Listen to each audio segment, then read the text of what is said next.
एक गांव में सुमित नाम का लड़का रहा करता था। उसका बाप लकड़ियां काटता था। लकड़ियों की फैक्ट्री बंद हो गई, जिसकी वजह से सुमित ने मैकेनिक का काम शुरू कर दिया था। सुमित एक बहुत ही अच्छा और ईमानदार शख्स था, लेकिन हालात खराब होने की वजह से सुमित की पत्नी उसे हर वक्त ताने दिया करती थी। आज विमला ने सोने के गहने खरीदे हैं और एक मेरी फूटी किस्मत। आपकी कमाई से तो हमारे रोज का खर्चा ही निकल जाए, वही बहुत है। ऐसी बातें क्यों करती हो? देखना, एक दिन मैं बहुत ही अमीर बन जाऊंगा। इतनी मेहनत करूंगा कि हमारे पास किसी भी चीज की कमी ना रहे। फिर तुम्हें कार में घुमाऊंगा। मेहनत से कभी कोई कुछ हासिल कर पाया है भला? अब आपकी चिकनी चुपड़ी बातों में मैं आने वाली नहीं। जब से इस घर में मेरी शादी हुई है, मैंने तो सपने देखना ही छोड़ दिया। सुमित गैरेज में खूब मेहनत करता था। दिन भर अपने काम में मसरूफ रहता और अब तो उसे खाने पीने का भी कोई ध्यान नहीं था। दिन भर सुमित को काम करते उसका मालिक कहता है, क्या बात है सुमित, आजकल तुम गैरेज में दिन रात कड़ी मेहनत करते हो। रात हो गई है तुम्हें, अब तुम्हें घर जाना चाहिए।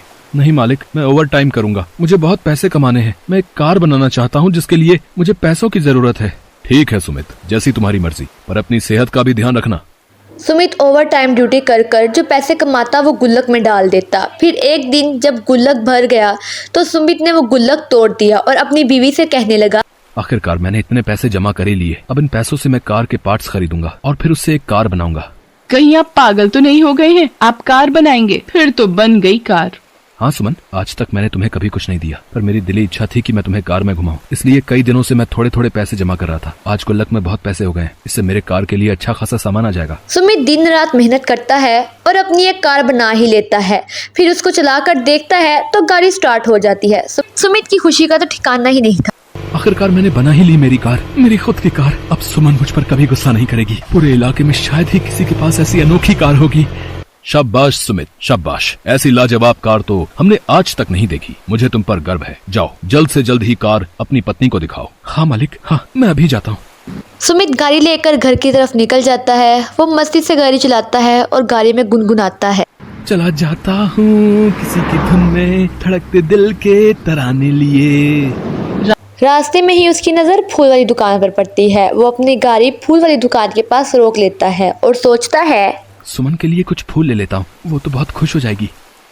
अरे फूल वाले भैया, जरा अच्छे अच्छे लाल गुलाब दिखाना। देखिए भैया, कौन से गुलाब पैक कर दूं? सारे गुलाब ताजे हैं। ये लाल गुलाब लीजिए, भाभी खुश हो जाएंगी, बता रहा हूँ। सुमित जैसे ही फूल लेकर वापस मुड़ता है तो देखता है कि उसकी कार वहाँ है ही नहीं। हे भगवान, कहाँ गई मेरी कार? यही तो खड़ी की थी मैंने। मेरे सारे पैसे उसमें लगे हैं। अब मैं सुमन को क्या कहूँगा?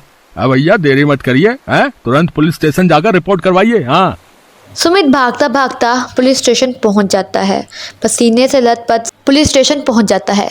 हवलदार साहब, मेरी कार चोरी हो गई है, मुझे रिपोर्ट लिखवानी है। तो जैसे फटीचर के पास कार कहाँ से आएगी? जाओ जाओ, टाइम खराब मत करो। मैं एक मैकेनिक हूँ, मैंने बनाई है कार। आप मुझे बड़े साहब से मिलवा दीजिए। मेरी सारी मेहनत की कमाई उस कार को बनाने में लगी हुई है। मेरी पत्नी को पता चला कि कार चोरी हो गई है तो वो मुझे जिंदा नहीं छोड़ेगी।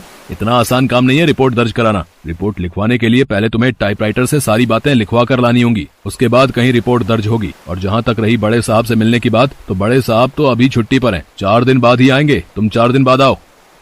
सुमित बहुत उदास हो जाता है। उदास होकर जब वो घर की तरफ लौट रहा होता है तो उसकी नज़र कुछ चंद कारों पर पड़ती है जो तरह तरह के कार लिए लाइन में खड़े थे और वहाँ जोर जोर से अनाउंसमेंट हो रही थी। कार रेस जीतिए और पाए 10 लाख रुपए नकद इनाम।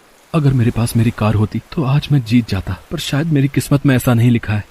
मुझे माफ कर दो सुमन, शायद मेरी किस्मत में खुशियां हैं ही नहीं और मैं तुम्हें भी खुशी नहीं दे पा रहा। इतने दिनों से दिन रात मेहनत करके मैंने पाई जोड़ी और कार बनाई और वो कार चोरी हो गई। तुम्हारी सहेलियों के पति तो उन्हें क्या क्या तोहफे देते हैं। मैं तो तुम्हें कुछ भी नहीं दे पाया। मैं किसी काम का नहीं हूँ। क्यों जी, मैं आप पर गुस्सा करती हूँ तो आपने तो मुझे बिल्कुल बेगैरत ही समझ लिया। आपने इतनी मेहनत करके मेरे लिए कार बनाई। इतनी किस्मत वाली मेरी कोई सहेली हो सकती है भला? माना अब आपके पास पैसे नहीं बचे, पर कला तो आपके हाथों में है।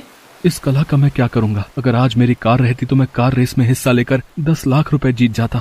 मेरे पास एक आइडिया है। आपको तो लकड़ी का काम पहले से ही आता है, क्यों ना आप एक लकड़ी की कार बनाएं और उस कार से रेस में हिस्सा लें। उस रेस में तो लोग इतनी महंगी महंगी गाड़ियां लेकर रेस करने आए हैं और मैं लकड़ी की कार से कैसे रेस जीतूंगा? गाड़ी तो इंजन से चलती है ना, उसकी बॉडी अब लोहे की हो या लकड़ी की क्या फर्क पड़ता है। मैं अभी बाबूजी का कमरा खोलती हूँ, उसमें बहुत सारी लकड़ी रखी हुई है। सुमित अपने बाबूजी का कमरा खोलता है और वहां देखता है कि इतनी इतनी मोटी मोटी लकड़ियां पड़ी हुई थी। सुमित दिन रात मेहनत करता है और आखिरकार एक कार बना ही लेता है और बड़ी ही चालाकी से उसके अंदर एक ऐसी चीज फिट कर देता है कि गाड़ी हवा से भी तेज चले। मैंने कहा था ना आप कार बना लेंगे, मुझे आप पर पूरा भरोसा है। अब आएगा मजा, तुम देखना। अब मेरी कार की स्पीड का कोई मुकाबला नहीं कर पाएगा सुमन। ये सब तुम्हारे विश्वास के कारण ही हो पाया है। अब आप देर मत करिए, जल्द से जल्द कार रेस में जाइए, कहीं ऐसा ना हो कि वहाँ रेस शुरू हो जाए। सुमित अपनी बीवी को अपनी कार में बिठाता है और वहां चले जाता है। वहां लोग उसको देख देख कर हंस रहे थे और कह रहे थे कैसा बेवकूफ आदमी है, लकड़ी की कार लेकर कार रेस में आया है। छोड़िए जी, क्यों इनकी बातों पर ध्यान देते हैं। आप अपना मनोबल टूटने मत दीजिए, हम तो इसी कार से जीतेंगे। सुमित बहुत ही हौसले और मुश्किल से वहां खड़ा हो जाता है। सब लोग उसकी तरफ देखकर मजाक उड़ा रहे थे। सुमित बहुत कोशिश करता है कि उसका हौसला ना टूटे। फिर जैसे ही रेस शुरू होती है तो सब लोग आगे निकल गए थे, लेकिन सुमित बहुत पीछे था। पता नहीं क्यों, लेकिन उसका इंजन काम ही नहीं कर रहा था। सब आगे निकल चुके थे, सारी गाड़ियां आगे निकल चुकी थी, लेकिन फिर एक अचानक करिश्मा हो जाता है। कार में लगा सिलेंडर अचानक से चल जाता है और फिर गाड़ी हवा से भी तेज चलने लगती है।